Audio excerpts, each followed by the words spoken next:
And nothing's been done about that.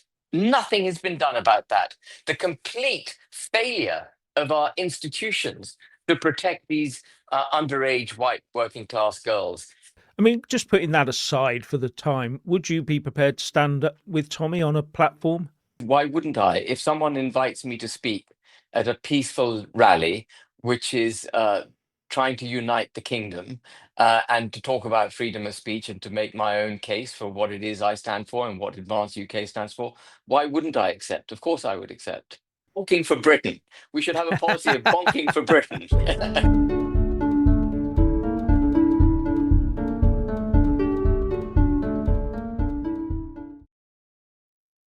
Hello there.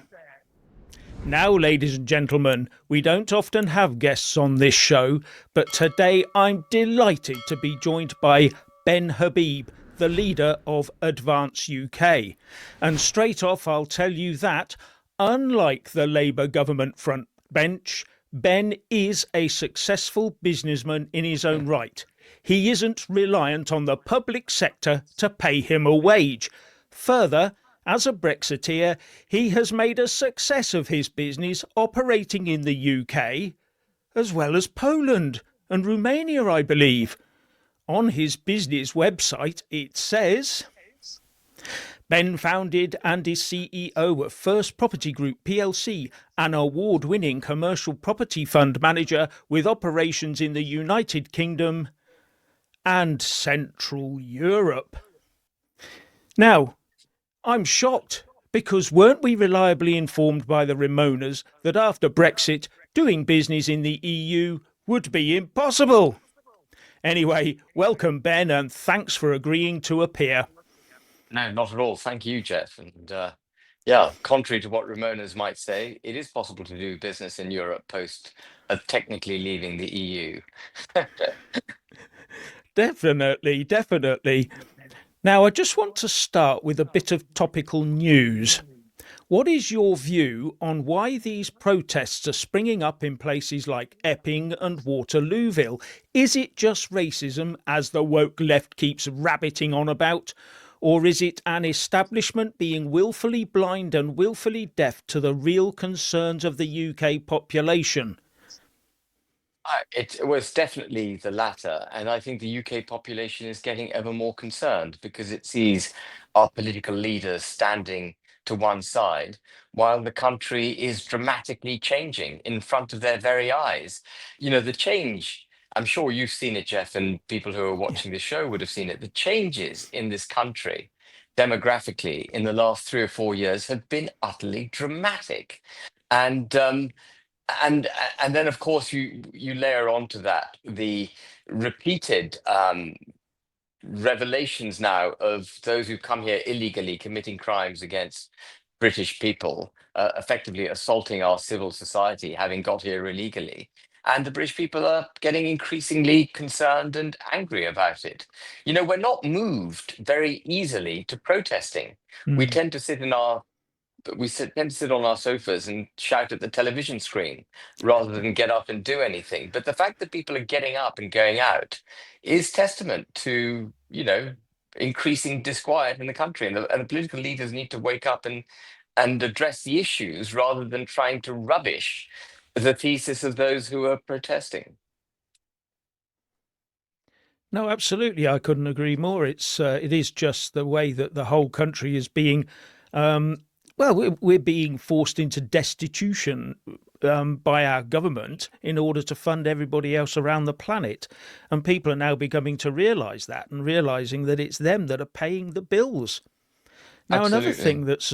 another thing that surprised me about the Waterlooville protest was how peaceful it was. It was noisy, don't get me wrong, but it was peaceful, and it's then that I noticed that there were no lefties there, or there wasn't a large group of them all shouting abuse like Nazi and all the rest of it and racist at the protesters.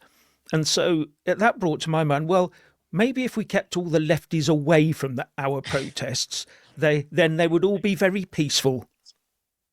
Well, I think what's interesting about the so-called lefties, um, is that they cast themselves as anti-racist when they go to these protests where people, in my view, are legitimately protesting against illegal migrants being settled in their towns. The so-called lefties go there and they call themselves anti-racists, and they do that because they're trying in one or two words, or if you regard anti-racist as two words, in one or two words, they wish to assume the moral high ground because saying they're anti-racist basically means they're not racist, and also to push the protesters' legitimate concerns into the realms of being outside morally acceptable behavior. They're casting the protesters by reference to the way that they name themselves as racist. And of course, if you go to a protest and you accuse the counter protesters of being racist, you're going to have some heated exchanges because I certainly don't see myself as a racist, not at all. I'm half Pakistani, as anyone watching this program would probably know. I'm not a racist, but I have serious concerns about migration. And trying to shut me down by either calling me racist or far right or xenophobic is just going to get my hackles up. And people need to understand that this is a serious issue, that the culture of this country is changing dramatically, that our Christian roots, our values, and what we grew up with is being set aside, and that, as you said, Jeff, our economy is being desperately damaged. And unless and until uh, people wake up to that, the governing class in particular wake up to it, there's going to be discord. Oh yeah, I couldn't agree more. Once again, I just can't see why people like Keir Starmer and Yvette Cooper can't see the obvious. They just keep doubling down on all of this, though, don't they? In the Waterlooville place, they were getting ready to hand out brand new flats to newcomers, as Yeah. I call them. I just can't see how they thought they could get away with it and thought that the British public would just stand idly by and go, fill your boots. Well, I mean, they I see just, nothing wrong with it. They see nothing wrong with yeah, it. Yvette Cooper, Keir Starmer, the front bench of the Labour Party, they're basically Europhiles. They don't want borders with Europe. They don't see themselves as British. So protecting British mm, citizenship and all that goes with it and the culture, the United Kingdom's culture, actually stands in opposition to what they wish to deliver, which is mm, governance through a global order. Immigration for them is great because it dilutes the British culture. They don't want a strong national feeling in the country. They want that removed so that they can govern through these international institutions for what they would see as the global good. I think that's a generous way to interpret what they're doing. But you saw the interview with Donald Trump that Keir Starmer had the other, not the interview. It was really Trump talking to yeah. Starmer, who sat there po-faced. But the one utterance that Starmer made when Trump described illegal migrants as illegal migrants was that he called them irregular migrants. He doesn't even see the problem. If you call them irregular migrants, you haven't even taken on board that they're in this country illegally. And if you can't Yeah. appreciate the problem, you won't get anywhere close to the solutions. Dharma is got his head firmly rammed up some very dark place. Yes, and we can all imagine where that is. Now, Yeah, it's quite funny you mention irregular migration because I did look at this um, quite a while ago. It's a civil service invention.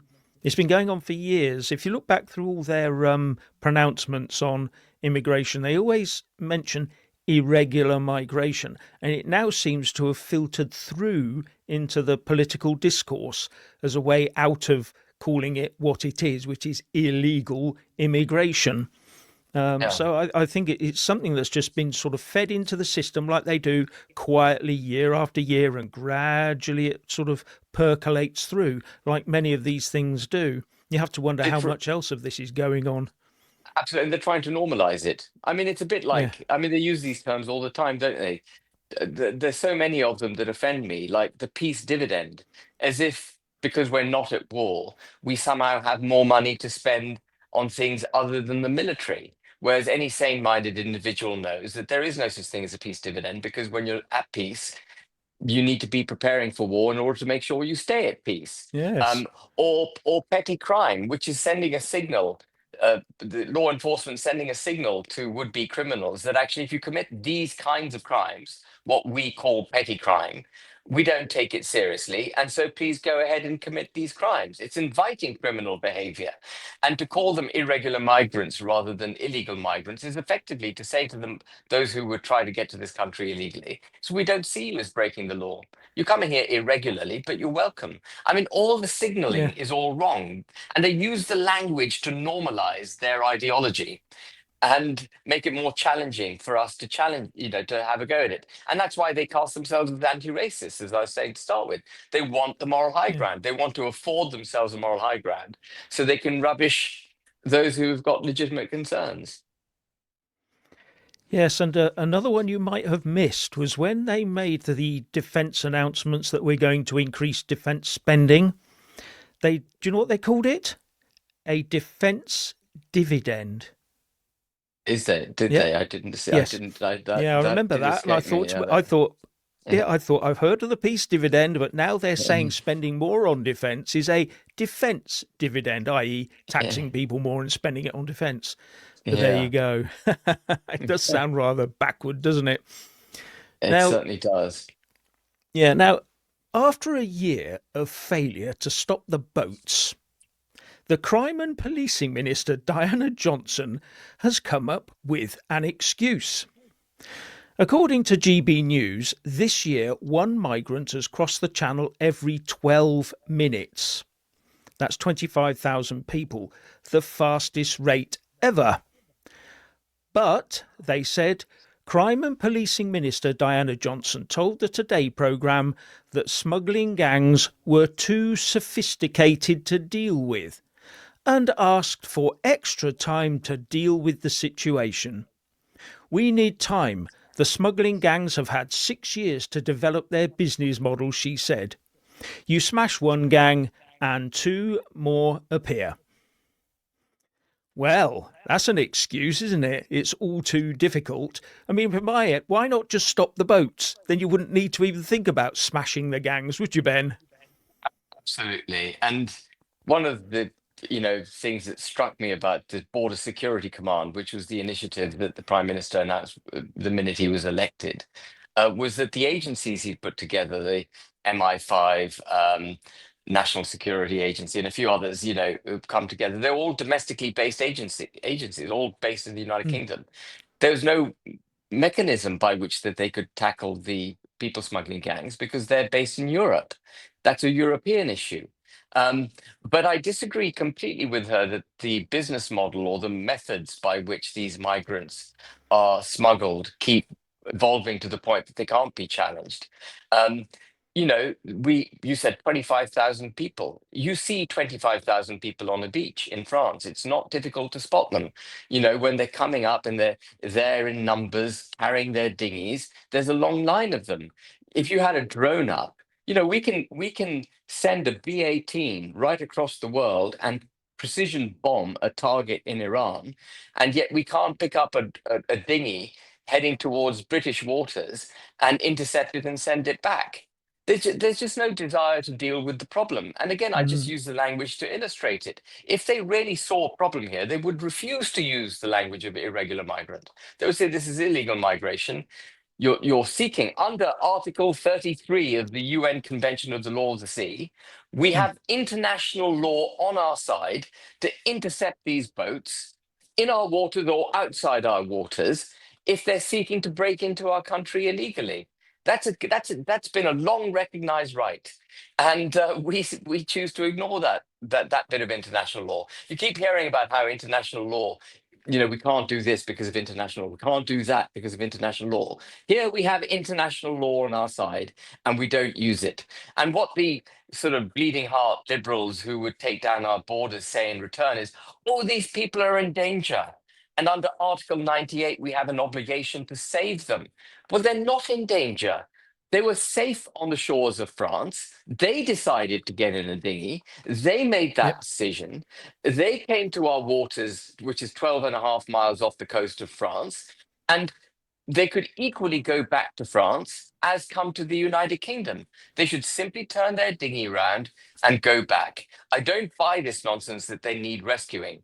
And to see RNLI going in Mm. to French territorial water and picking them up and bringing them back to the UK absolutely proves my point. Yeah, absolutely. Also, the fact that the French allow them to launch vessels who are actually embarking on an international voyage because they're going to cross an international sea border that are unsafe is also against the law. And there It's are down to the also French. French, yeah, the French have coastal laws about the size of vessels, the size of engines, who can actually operate them. And I reckon most of that is being totally ignored. I'm All, sure. and it's costing us billions. Absolutely, including in paying vast sums of money to France for no damn good reason. Yeah, yeah. Wealth redistribution, they call it, don't they, or something Yeah, like that? it's wealth I, denudement. yes, yes. It's called theft, in other words. Yeah, Yeah. yeah. They are stealing it from us, as far as I'm. Well, you got this idiot in number 10 who's happily handing it over, but it's not. He's not the first, though, is he? And there just seems to be a long line of this going on. Now, I mean, I keep on, as you have in the past, calling it the uniparty. I mean, all you have to look at is certain decisions that they've made, and it's just the Tory policy continuing on Yeah. steroids. That's all the difference is. They're both aiming for the same point. It's just that Labour have put a V8 engine under it. Yeah, or V12 even. Even Though V12, yeah. Ed Miliband would disagree. He'd want an electric car doing the job, wouldn't he? Actually, yeah. Can we put an electric? Can we put a wind turbine behind it and see how fast it goes? Yeah. Uh, Now, another bit of topical news is that we now have a record number of foreign sex offenders in UK prisons, and knife crime seems to be rocketing. But the only response I see is the setting up of an elite police unit to monitor the internet for anything that criticises the uniparty establishment's open borders and non deportation of criminals policies. In fact, as far as I see it, the Labour Party has finished off the job of reversing the roles of criminals and victims. What do you reckon? Completely agree. Completely agree. We've lost the sense of what being a criminal is in this country. And as a result of that, we've also lost an understanding of who the victims are. We see criminal rights, the rights of criminals, almost as superior to the victims because it's the criminals. Once the criminals come into contact with the state thinks the criminal needs protection. Of course, the criminal is only in contact with the state, with the judicial system, because he's Yeah. committed a crime. Or he or she has committed a crime. But we forget that. And on the altar of the Human Rights Act and the European Convention of Human Rights, we put a protective cloak round these criminals. And we throw victims habitually under a bus. Just on the rape gangs, for example, a lot of Mm, the white girls who were raped, the white working class girls who were raped, were absolutely ignored. Their plight was ignored. They tried to report things to the police, the institutions that were charged with protecting them, and they were ignored. In fact, quite a few of them were in care because they had broken families, and they were predated on by the very people who should have been looking after them. And nothing's been done about that. Nothing has been done about that. The complete failure of our institutions to protect these underage white working class girls. And again, it comes back to this losing an understanding of what's right and what's wrong. And we should have absolutely nailed the rape gang perpetrators. There should have been no qualms about calling them for what they are. Instead, everyone was worried about being accused of being a racist, didn't want to challenge South Asian men, Pakistani men who were doing the raping for fear of the consequences for themselves. mm, And free speech and our ability to police was therefore shut down. And this new body that Starmer's created to monitor the internet and social media for anti-immigration posts is another step in that direction. And what we're going to see, Jeff, is a continuing dilution of our ability to speak freely, the continuing hijacking of the English language, in order so that the government can continue to deliver it, what I regard as extreme ideological forms of government that are deeply damaging to the British people. Because the only way that they'll contain us is by shutting us up. You have to become anti-democratic if you're doing things that are against the people's interest. And so um, shutting down free speech is a fundamental part of that. And that's what we're seeing, with this new body being created, with the hijacking of language. All of this is an attack on our ability to call things out. Yeah, and free speech is meant to be a human right. It's one of those strange things. What we've got to understand in the UK is that we don't have free speech, we do have controlled speech. And it's just the level of control that changes. And at the moment, the way it's going is it's more control, more control, more control. I mean, I can understand, anything that makes people or asks people to react violently to something and all the rest of it, inciting violence and stuff. That should be illegal. But that Yeah. is controlling speech, but in a more ethical way. What we don't do is have, I've got a government policy on a 20% mandate from the people, so I'm going to just stop everybody talking about everything. I mean, Yeah. if it worked, let's put it this way: if it worked, if cut it, if not talking about immigration made the problem go away, then maybe if we stop talking about, I don't know, the gender pay gap, let's stop talking about that. Maybe that problem will go away. No, problems don't go away. They need to be talked about, don't they? Absolutely. You've got to have it out and air views, and through the debating process, establish whether or not there is a genuine issue there, what the issue is, how it was created, and through that debate also determine the solution for the problem. It's a very healthy thing to be debating. Yes, definitely.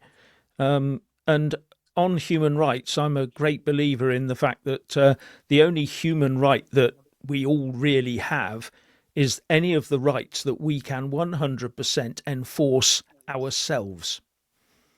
Because if you rely on other people, like the government or the police, to respond, you can never guarantee that they will. So you haven't got that human right, even though it says so in law that you have. And we haven't got 100% control over any of our human rights, really. So No. we should be treading very carefully when we talk about we have human rights. Now, I'm not quite Yeah. sure that I, we I, have I, any in I reality. I've come to loathe the term human rights because it's been hijacked again, like so many things, and it's been used to effectively remove what it means to be a British citizen. Our rights as British citizens have been set aside, and everyone, foreigners, illegal migrants, everyone in the United Kingdom is now equal. In fact, those who've come here from abroad are treated better than we are. I don't like the term human rights, and the notion that we didn't have human rights before the Human Rights Act or the European Convention of Human Rights on Human Rights was brought into our body of law is rubbish, because, of course, we had a whole load of laws, including the prevention of incitement of violence, as you said, controlled speech. We already had that. We had lots of Mm. uh, our rights assured through the entire body of law. We didn't need a specific law, a particularly pathetic and badly drafted law to protect our rights. We had them. And there's nothing, just to reiterate what you said, Jeff, there's nothing more powerful than personal agency, being prepared to Mm. stand up for yourself. And we've also seen, I'm digressing, but it's on the point, that the ever increasing control and influence of the nanny state, I call it a wet nurse now, it's more than a nanny state, has removed personal responsibility, has removed aspiration, has made us a culture of dependence. We always look to the state now for our solutions. We're not thinking, what can I do to better my own? And what we've got to really get back to is governance, which enables people to, first of all, recognize that they can improve their own lot through their own endeavors, and then give them the tools with which to do it. Now, you may or may not be a Thatcherite, but Maggie Thatcher absolutely understood that central Mm. principle. and her entire economic thesis was based on it. And as a result, she basically put paid to 40 years of really bad economic management before she came to power. I mean, the 1980s, whether we like the end result of the 80s and she made mistakes and so on, but the United Kingdom was a rich country by the time she left. And it was a country where aspiration was absolutely rooted and people were excited about their lives in the United Kingdom by the time she left office. She did a great job overall, I think. There were other issues that she could have grappled with and didn't, but that's a separate debate. Yeah, I'd agree with that. It's a very strange situation, really, when you think that going back even to when I was a youngster, I had so much trust in the state. I had so much trust in the institutions because I felt safe in my country. I could walk down the road without my mother or father. I could just go out off on my little bicycle with my mates, go to the woods, all the rest of it, all the things that we did. Nowadays, you just don't feel that that's possible. And No. don't tell me that things are better now than they were. Think technically, yes, I can go on the internet, I can do all that, but do I feel safe wandering around some places? Sorry, I don't. No, Not as safe as you I make a did. very powerful point as well, Jeff, in that, we took our country and its existence for granted. We weren't Mm, always looking over our shoulder thinking, geez, is the United Kingdom going to be here in a few weeks' time? Um, we just knew it yeah. would be. We traveled in confidence that as a country Mm, we were secure.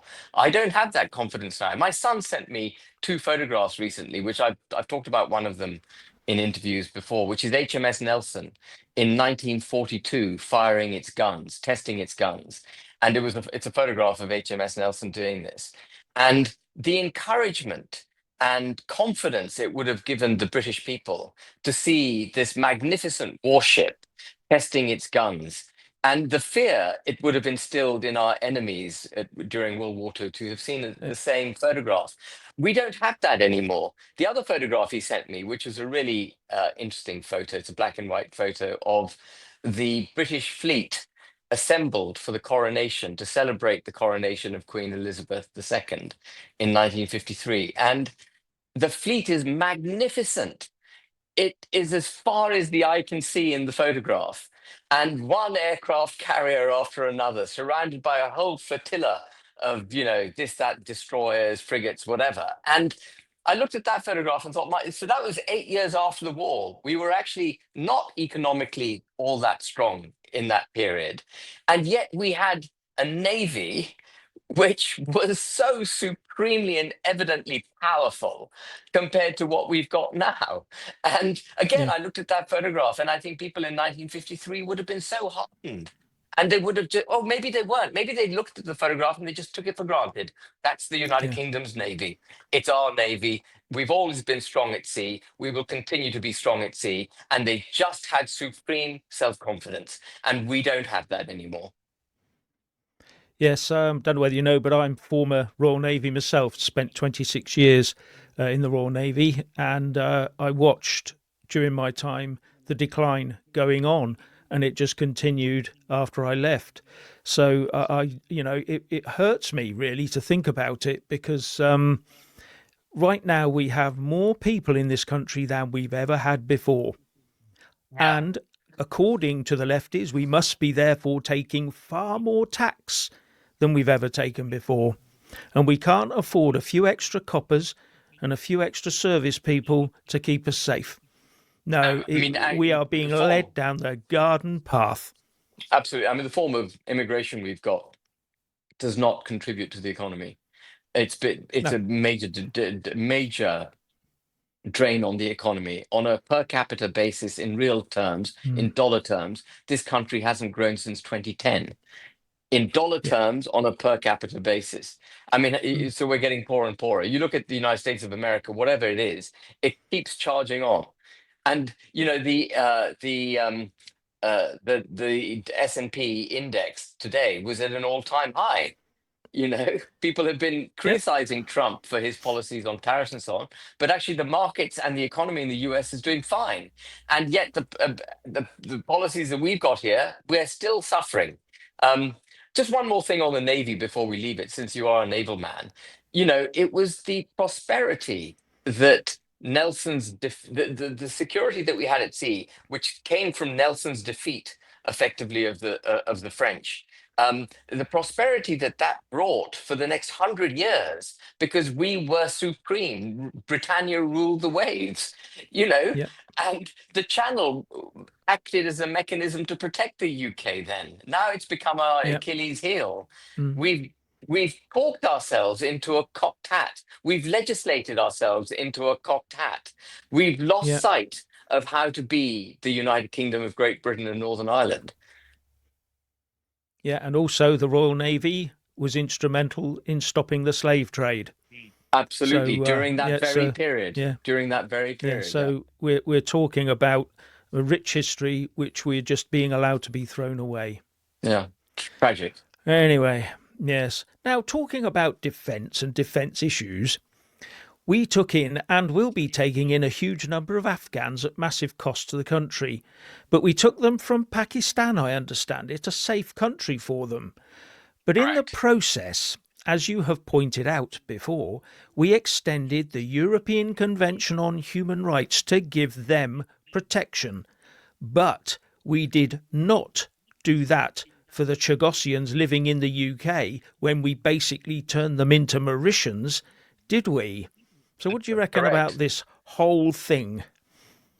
Well, again, it comes back to the ideological foundations of the governments that we've had ever since Tony Blair was in office. We're ashamed of our history. We're ashamed of the British territories that we've got, and so we will throw them under a bus. We've also given Gibraltar away. You know, we've talked about how we Yes. had peace as a result of our rule Britannia. Gibraltar was a key. It's only 2.5 square miles or something, but it was a key British overseas territory because it gave us control of the mouth of the Mediterranean. Without Gibraltar, World War II would have played out in a very different way. And now, Mm, if you go to Gibraltar under this new deal that Starmer's done, the first immigration post you'll come to is a European Union one. And the reason you come to an EU immigration officer before you come to a British immigration officer in Gibraltar is because you are effectively entering the EU. In fact, there's no need for a British immigration officer any longer to be in Gibraltar. And but they've got freedom of movement and they've got freedom of trade completely with Europe. That means Gibraltar has effectively been handed over to Europe. And no one seems to give a damn. yeah. It had been a critical component of our security. And Chagos, which admittedly is an American base rather than a base for us, but that too was of importance from a strategic perspective for the United Kingdom, and I think we'd held it since either I'm going by memory 1810 or 1814. Mm, Gibraltar we'd held since 1713. The Spanish had given it away under international treaty in perpetuity, yes. and here we are Yes. giving it back. So. When it comes to our British territories, which obviously came to us through historical actions, the government, because it's ashamed of our history and our own heritage, it throws them under a bus. But the Afghani thing, bringing Afghans from Pakistan to the United Kingdom at the cost of 7 billion, 100,000 of them, I think, including family members, that's squarely in keeping with their pro-migration, anti-British culture, anti-British approach.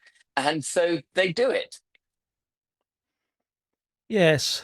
And it's very disappointing, really, and especially when you consider that under the Chagos Treaty that we signed, every time that aircraft or whatever take off from that base to Oh yeah, attack a Mauritius third from party, we have to tell the Mauritian government in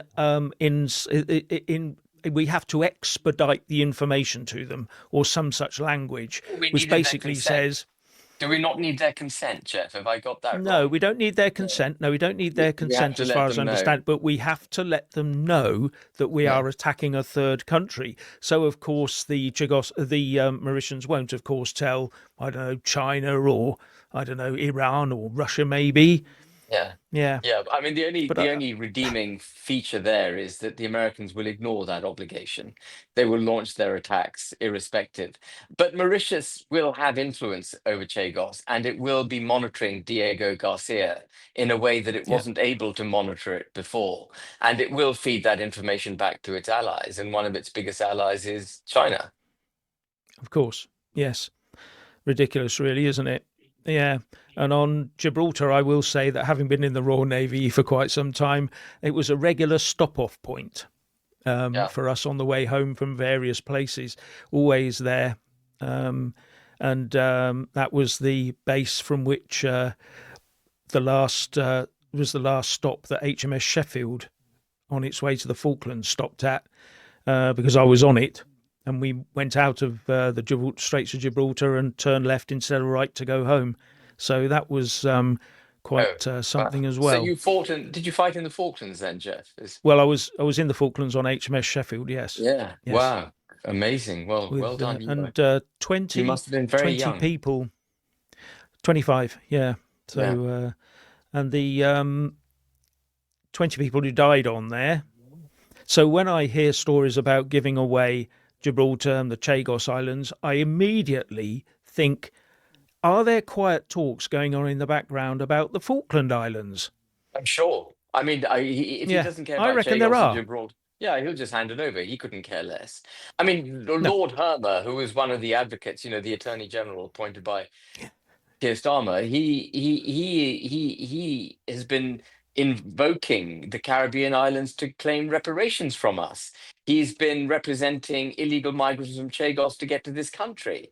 He represented Jerry Adams Yeah. in his attempt to free himself. This government was trying to change the Legacy Act, which is a bad bit of legislation anyway, but it was trying to change the Legacy Act, another initiative from Lord Hermer, to make it possible for Jerry Adams to sue the British government over his treatment by the British government. These are all acts of national self harm. And Yes. so it wouldn't surprise me at all if Falklands is on the chopping board. In fact, it would surprise me if it's Mm. not. Yes. Yes, that's the sad part, isn't it? Yeah. Yeah. And on international law, the latest Keir Starmer wheeze is to give the nebulous notion of Palestine its own statehood.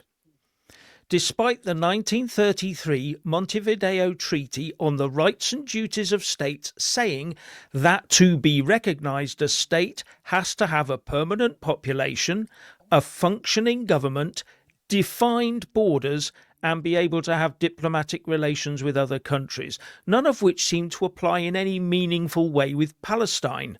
So Starmer would be going against what both he and Lord Hermer said when saying that this Labour government will always obey international law to the letter.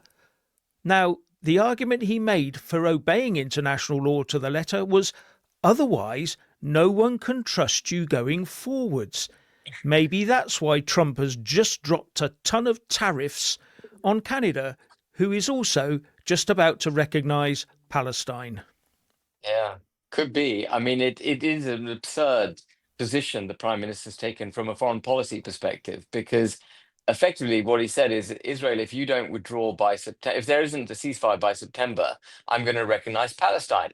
Now, if you were Yeah, Hamas, you would therefore ensure that there's no peace before September, because you'd force the British government into recognizing your state. So he's actually been effectively, he's encouraged a mm, terroristic action in the Middle East yeah, by making that declaration. I mean, it's really yeah, stupid. But of course, we all know why he made the declaration. It's got nothing to do with foreign policy, it's got everything to do with currying favor with domestic support for Palestine and increasing domestic support from Palestine, because we're taking in lots of people from parts of the world who are naturally aligned with the Palestinians and not naturally aligned with the West or with Israel. yeah. Yeah, and also he's hemorrhaging votes, I would think, and possibly MPs in the future to Jeremy Corbyn, because there's a lot of people in the Labour Party who still rather like Jeremy Corbyn. Yeah, I know they're not proper members, but they were just registered people who went to the website and registered. But his new party got 300,000 registrations in, pretty short order. And that must be like a red hot poker for Starmer. He must be looking at that, thinking that's painful, and so he will no doubt pander now to the group that he feels he needs to pander to try and neuter Jeremy Corbyn. Yeah, that red hot poker is going into another region that we don't want. Yeah, it Well, makes let's the hope. eyes water, doesn't it? No, but he's Let's going to hope. lose all those. He's going to lose all those votes, isn't he? And he knows he's going to lose Yeah, MPs and all the rest of it. So he's trying to shore that one vote up. As you said, it's all about domestic politics. This is what's driving his foreign policy. I mean, it makes yeah, you.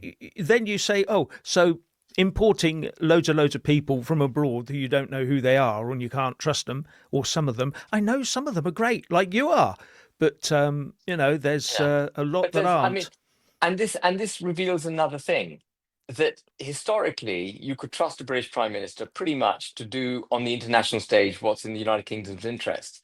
But if you've got lots of people in the United Kingdom who don't identify as being British and don't want the national interest to be upheld, have other vested interests abroad, then we're going to start making foreign policy decisions to the national detriment, Yes. and that's what we're seeing unfolding in front of our eyes.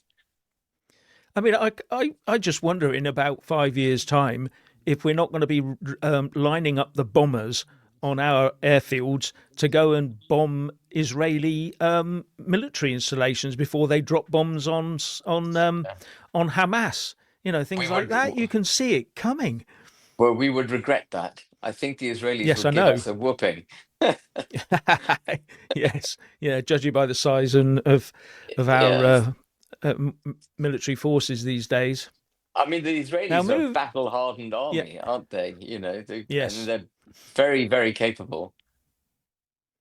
Oh, they've proved it. I mean, when you look at the ingenuity, who else could have come up with pages?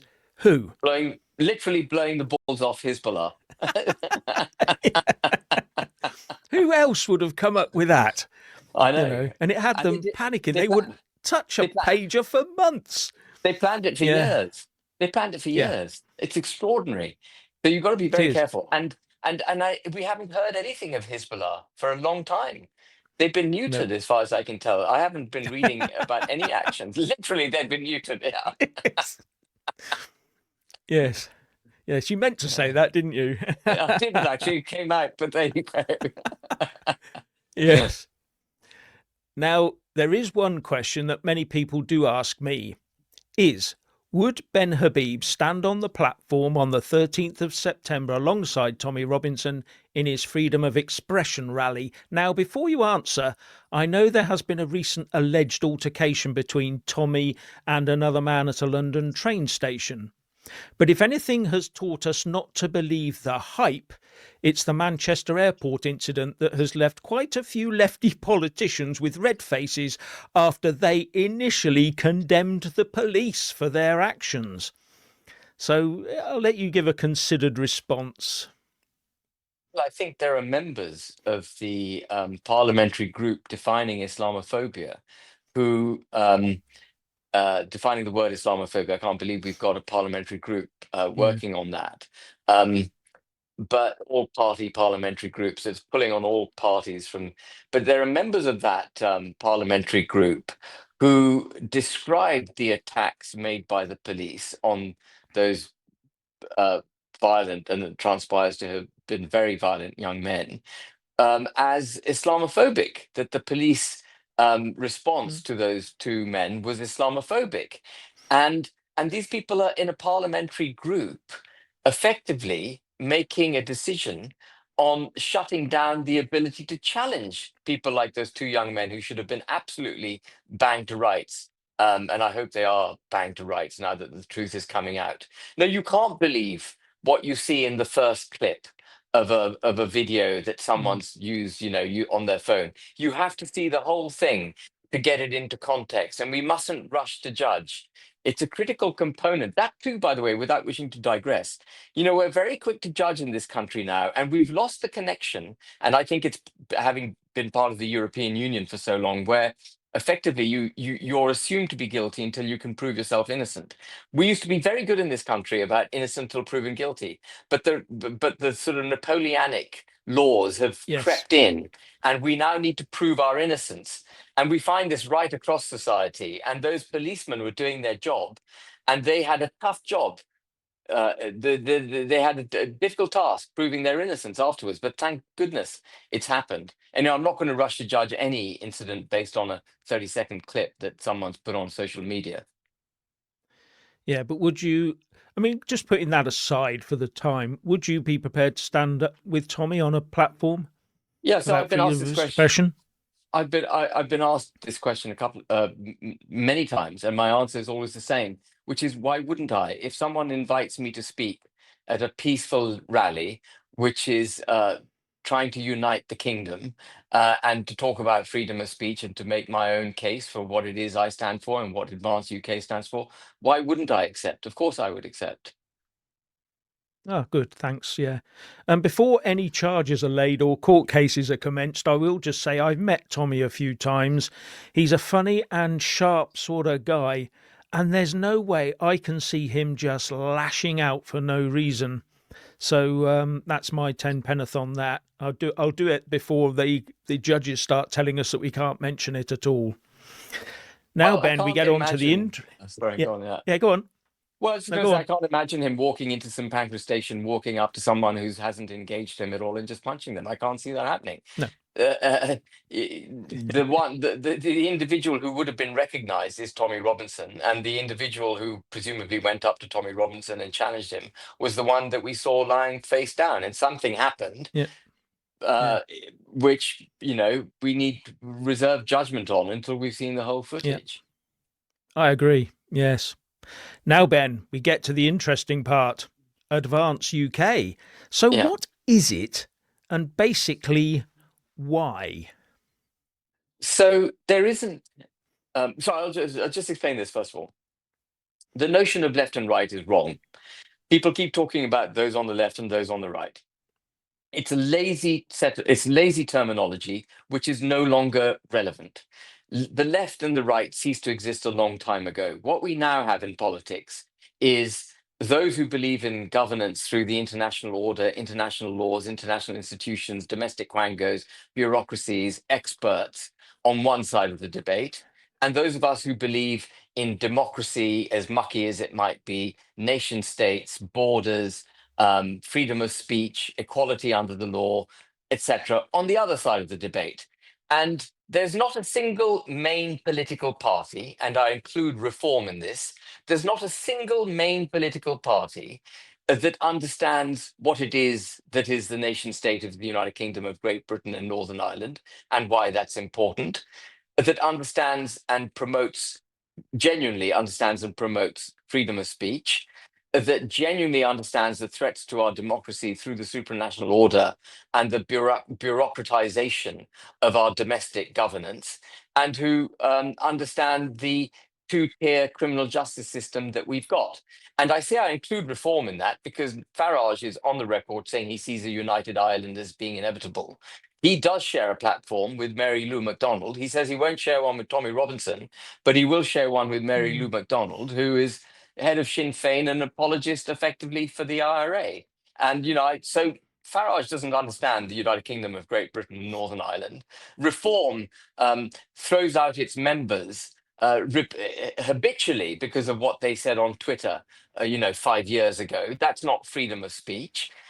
Reform uses lawfare effectively to shut down its own. It used lawfare mm, against Rupert Lowe. Now, that is using a two-tier criminal justice system to your advantage. So reform doesn't stand for the four basic principles that Advance does, which is nation state, freedom of speech, democracy, and equality under the law. And all of these things, these four things, these four pillars of Advance, should be universally adopted by political parties. They're self-evidently the right thing to believe in, but there aren't any that do it. The Uniparty don't do it. The Liberal Democrats don't do it. Reform doesn't do it. And so we felt it absolutely was imperative that we came out with a party that would stand firm for these quaint old guiding principles to governance in this country, and we're going to absolutely stand firm on them. Good, because that's what I like to hear. Actually, every other country in the world, as far as I'm concerned, does go by those principles of looking after themselves and all the rest of it. But we just seem to be an outlier out there, don't we? We seem to be into this self-flagellation phase of life, and it's got to stop. It's just got to stop. We've got to start looking after ourselves. We have to. Now, one I think thing, it, yeah, yeah, sorry. I was going to say, I think it has infected Europe. I think Europe isn't looking after itself either. Germany is not proud of itself. Italy is not proud and capable like it used to be. France, similarly, another great nation that I think is on its knees as a result of extreme mm, ideologies being practiced. Poland is standing strong, a country in which I do business. The Polish people are proud and understand the importance of their culture, the importance of their borders and their nation state. They've, of course, had tanks going through it, repeatedly in yeah. history, armies marching through their country. So they really get it. But we are losing sight of it. And if we're not careful, we'll get tanks rolling through the United Kingdom if we don't get a grip of ourselves.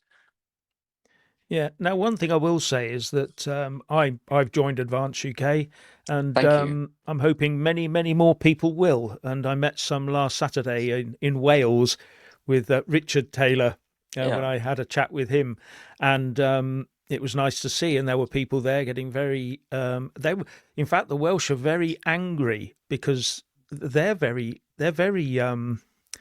nationally minded, not just about Wales, but many of them about the UK. They're very Yeah. nationally minded and they're very passionate about it. You could feel that in the room. They are angry at Labour. I can't see Labour doing anything next year. I can't see them getting anything next year in Wales. No, I think they'll it's get a over good for them kicking. there.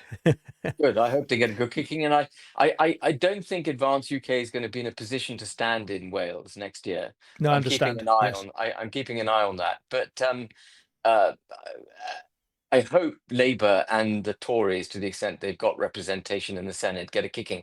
By the way, I'm against devolution. So Yes. this is an exercise in just determining, um, who's popular. I don't think the Yeah. Senate, Holyrood, it's done nothing for the promotion of our country, frankly. No, it's not at all. And the only one that we'd have to keep is Stormont because of the agreement, Good Friday Agreement, and all the rest of it. But now, the one thing that really did disappoint me at the time was that when you and Rupert parted your sort of political ways, I understand. I know it's nothing personal, but it's just that you have different views on how to move forward with this whole sort of enterprise. Now, I like Rupert, but as far as and I like his ideas, but we need real people sitting in real seats in Westminster to effect real change. If Absolutely. you are standing on the sidelines and just talking, they'll go, oh, yes, yes, I like your ideas. They get voted in and do something completely different. It's like the only thing that brought about the referendum, the EU referendum, as far as I'm concerned, is when UKIP took Carswell and Reckless away from the Tories. They suddenly Yeah. started panicking, you know, and And it four had, million and votes. Four yes, million votes and in that's 2015. Yeah. exactly, and that's why they they caved, and we had to have the referendum. So that's the only way we're going to change anything is getting real Yeah. people on real seats in Westminster with Well, the tell right Rupert. ideas and the right leadership. Tell Rupert, Jeff. Get him on and tell him Yes, that. I'll try. I'll try. Yeah. Yeah, so it was a bit of a disappointment. Now, one of the things that some people say is that Nigel Farage is just playing it softly until he gets in. Once he's elected, he'll come out the hard man and do all the right things. The trouble is, Bollocks. people forget that No, no, Nigel it's nonsense. Farage. Yeah, yeah, I get that. Yeah, but even Yeah. if he was doing that, he said that he doesn't have a manifesto with the people. Remember that? It's a contract. Do you remember that? It's a Yeah, I do. contract Yeah. with the people. So he'll come out with his mildly left of centre contract with the people. And if he tried to do anything else, the House of Lords and the civil serpents would be all over him, blocking anything not explicitly in his contract. So it's rubbish to even think of that. No, I don't Yeah. You're believe in that. absolutely right. He has to fly his flag, whatever his flag is, Yes, he needs to yes, fly it, and for the British people to know what it is, so that when he enters government, we actually get proper representation. But also, as you fundamentally and correctly point out, Jeff, he then has the authority to do what he said he was going to do. If he doesn't say it correct. beforehand, he won't have the mandate. And but I don't believe politicians who give the impression that, oh, I'm just doing this for political reasons. When I get into office, I'll be so much tougher. Yeah, That's absolute blooming garbage. And you can see it. yes, You can see it by the people he's recruiting, hand over fist. Failed Tory after failed Tory after failed Tory. These are the people who got us into the problems we're facing. Why is Jake Berry, who voted Remain, pro lockdown, pro net zero, why is he in reform? Why is Nick Candy, on the day that Nick Candy was made treasurer, he was singing the praises of Tony Blair and Peter Mandelson, two really damaging individuals to this country. One of them perhaps caused more damage to the country than any previous prime minister in history. I think this what Tony Blair did was absolutely devilish. And yeah, Farage's party is now infected with these people. And of course, Zair Youssef. You know, what's going on with Zair Youssef? Who is Zair Youssef? Where did he come from? What is it? Is there a fascination between, is there an unhealthy attraction between Farage and Youssef that we are not aware of? Is there something that Nigel should be telling us? I don't know. yes. You Well, do. where Yes, did this guy emerge from? Who is he? yes. You do wonder, don't you? So, it is all rather strange. At the end of the day, just like you have, I've looked through Company's House at the shenanigans going on, changing of names here, there, and everywhere of Reform UK, Reform 2025. Who's got the shares? Who hasn't got the shares? Who's got the power? Who hasn't? And it looks like a right Horlicks to me, trying to work your way through It it. is. So yeah, But it yeah, all comes back to fundamentally controlled by Nigel Farage. That's it. Still yeah, comes back to that. Whatever they say, that's what it comes back to, and I can reveal it in a detailed way if you wish me to. But it comes back to control by Nigel Farage. mm, So reform's not the answer. Advance UK is the answer. And by the way, when I yeah, say we're going to stand firm, we are going to stand firm because I've the party's been constructed in a way that prohibits us from being able to not stand firm because we've got this college. I don't know if you followed that, Jeff. We've got a college of yes, people. I have, and Um, you got some good names on there. yeah, good names, solid people who've been consistent in their position for decades and who will act as the guardians, the intellectual ballast, the guardians, the heart, the soul, the mind, the conscience of the party. And they will keep the party executive, including myself, in check. We will have to deliver on the mission statement of the party, which, just to remind you, is nation state, freedom of speech, democracy, and equality under the law. We will have to deliver on that, or they'll sack us.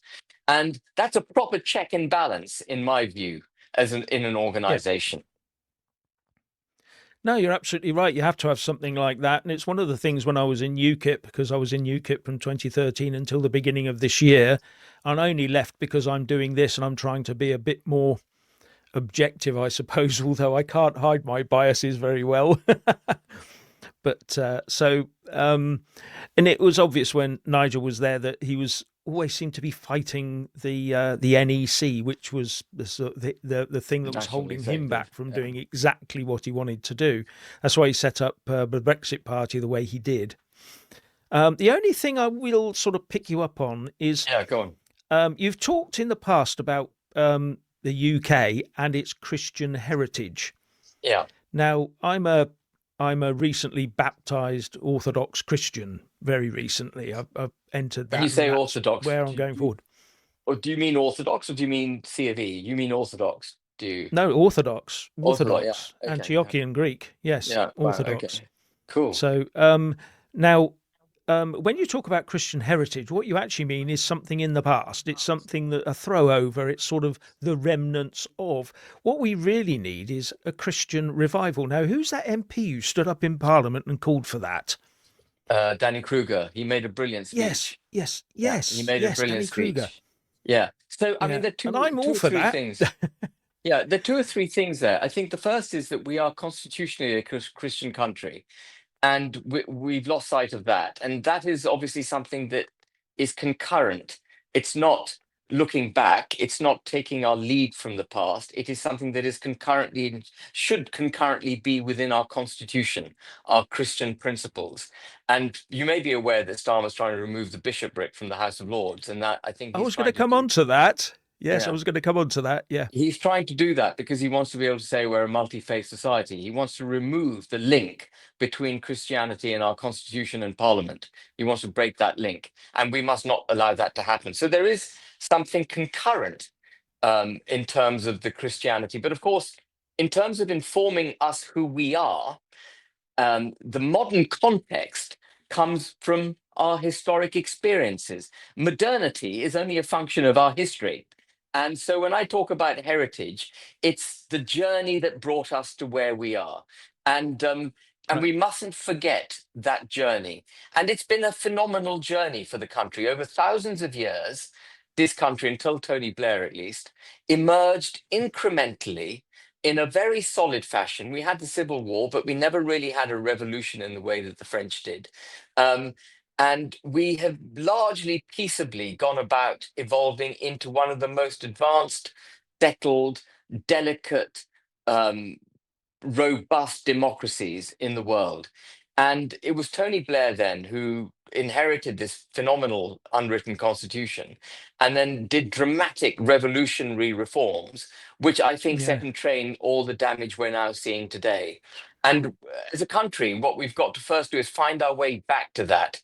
That'll be a significant task that I'm going to be setting the policy making committees in Advanced UK. How do we get back to being the settled constitutional state that we were?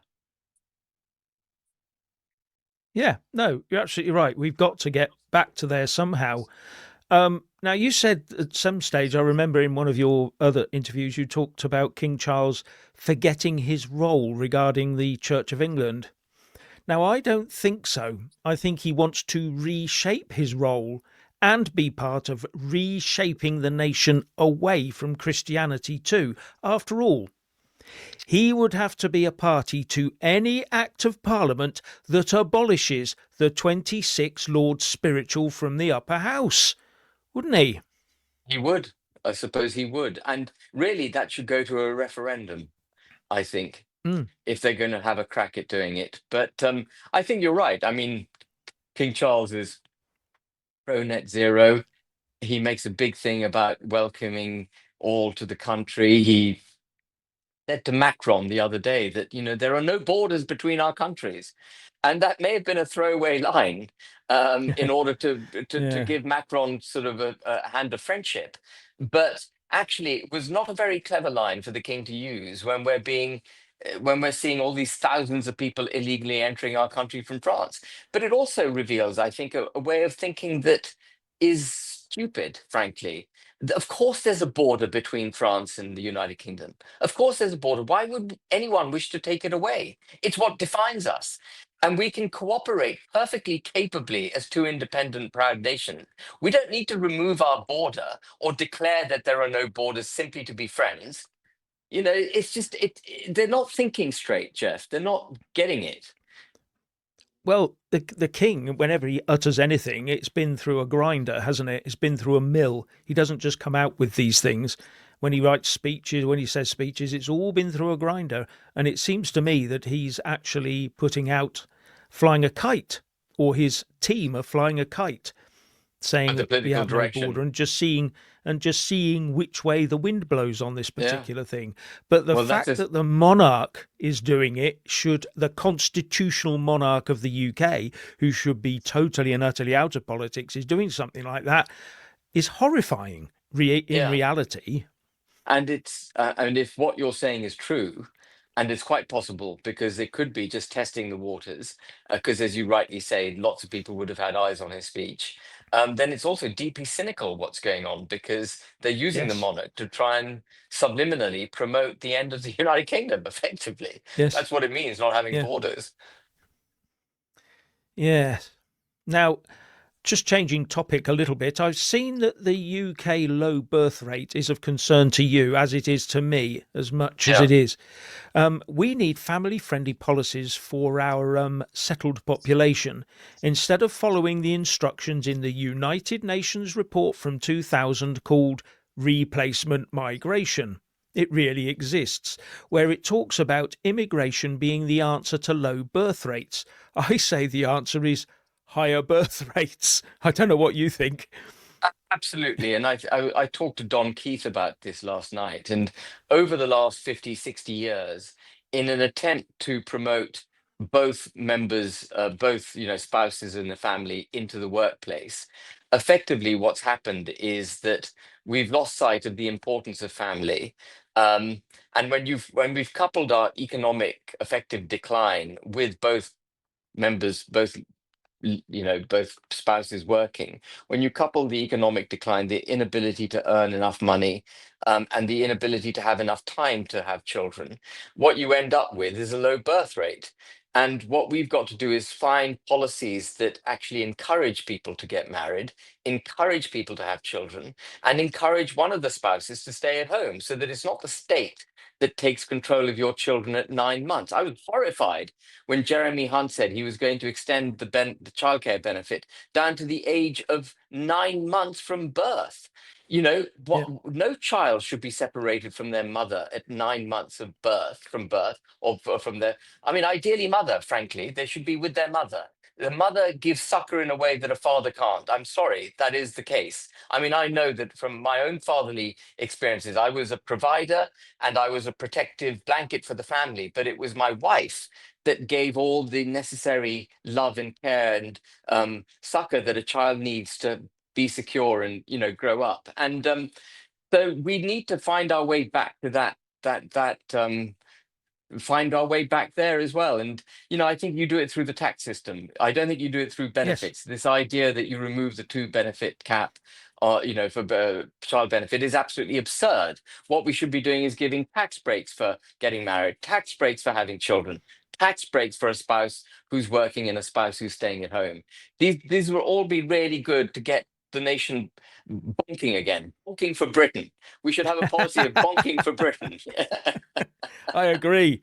Yeah. So the one thing that does, there's so many people out there now who say if you can't afford to have children, don't have them, and it's not me to be, it shouldn't be up to me to pay tax for you to have children. But my answer to that would be if we don't have children, we don't have doctors. We don't have people to train as doctors and nurses in the future. We don't have people to teach us to train as teachers or supermarket shelf Yeah, stackers or whatever you want to call it. We don't have people. At the moment, our birth rate has been below 2.11 since about 1973. 50 years ago, yeah, over 50 years ago, it's been our natural inbuilt population has been falling all the time. The only thing that keeps it anywhere near high is the fact that we're dying later. But even that yeah, is not quite as marked as it used to be. Anyway, so we need family yeah. friendly policies. We We need more do. children. But I do believe that you should still take responsibility for your own children. I think, it's slightly dangerous, I think, to say, well, if you can't afford it, so the state will allow you to have children by paying you money, because the state then influences you. It influences your Yeah. children. What we need to do is create the ability for parents to be able to afford to have children, to have the viable Yes. economy, the vibrant economy, and the mechanisms by which they can do it. Yes. Couldn't agree more. A quick word on the Northern Ireland Protocol. Is that is still a thorn in our side, isn't it? It's a thorn in the entire United Kingdom side, absolutely. An unbelievable treaty to sign by a British government, a treaty that set aside the Acts of Union 1800, the very constitutional. We don't have many acts that are of a constitutional nature. The Acts of Union 1800, which came into effect in 1801, are absolutely critical to our existence. The modern Parliament was created through the same Act of Union, and yet We have allowed an international treaty to put a border between Great Britain and Northern Ireland. When you, Jeff Taylor, fly from London to Belfast, you have inferior rights as a British citizen in Belfast than Mm, you do in London. And that is an intolerable position for a country to be in. It needs to be revoked alongside the Human Rights Act, the Equalities Act, and all this other yeah. garbage that has hijacked our political class. The other interesting thing about that particular about the protocol, it was brought into force by an implied repeal of those It was. constitutional acts. It It wasn't a was. Yeah. direct, it wasn't them saying, No. here it is, we're repealing it. No. It was done by implied repeal, which makes it Yeah. even worse. Yeah. Yes. Effectively, Parliament accidentally did it, but the Supreme Court Yeah. ruled that that was fine. Yes. Yes, I know. That's I what just, happened. I mean, I know I it mean, because and then, I fought that case. But yeah. yes. Yeah. Now, finally, what I've got to say is that you published, and it's still pinned to your X, this: I am proud of our language, history, empire, heritage, national heroes, national identity, values, and, most of all, the United Kingdom of Great Britain and Northern Ireland. We all should be. And Ben, I cannot agree more. Fantastic. Thank And you. we should be doing that. And we really need to be getting behind you and getting this movement off the into a proper party status, because as at the moment it's still just a movement until you establish it as a party. So come on, people, what I want you to do is sign up to Advance UK, and let's get this thing going. Let's get this thing really rolling. We need people like Ben in Parliament to push the civil service and all the rest of them into, let's get moving and get this country going again. And I'll leave the last word to Ben. Anything to add? Thank you, Jeff. Thank you for promoting Advance UK. And I'll just add that go to advanceuk.org.uk, advanceuk.org.uk. It's 10 quid. It's not a lot of money. Once we get to 30,000 members, we're about halfway now. Once we get to 30,000, I will we will apply to the Electoral Commission for full party registration, and I will donate £100,000 to the party. So by the time we get there, we will have at least 400,000 in the kitty, and we'll be applying for registration. And we will have an army of people around the country with which to campaign, drop leaflets, knock on doors, make policies, populate our college, find executives, find MPs, and so on. And we need to get there ASAP, as you rightly say, Jeff, so that we can then get ready for 2028, 2029, make sure we get rid of this Labour government, make sure that we have a pro-British government that comes in, and a pro-British government that is capable of delivering the solutions to the problems we face so that we restore our great country. So if you really care, if you do care about this country, please sign up at advanceuk.org.uk. Thank you very much. Thank you.